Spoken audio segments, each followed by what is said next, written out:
போராட்டங்களில் கலந்து கொண்ட உந்தன் சமூக அக்கறை தொட்டதோ உச்சமே. இன்றுடன் நீ நிறைவு செய்வதோ உன் அரசு பணிக்கு மட்டுமே. இரவில் வெளிச்சம் கொடுக்கும் சந்திரனுக்கும் ஓய்வு என்பது இல்லை.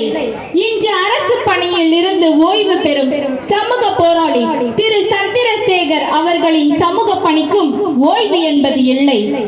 உமது சமூக பணிக்கு இல்லை ஒரு எல்லை. மேக கூட்டங்கள் இன்றி எப்படி மழை இல்லையோ, இவரது துணைவியார் திருமதி சுசிலா சந்திரசேகர் இன்றி இவரது சமூக பணி இல்லை.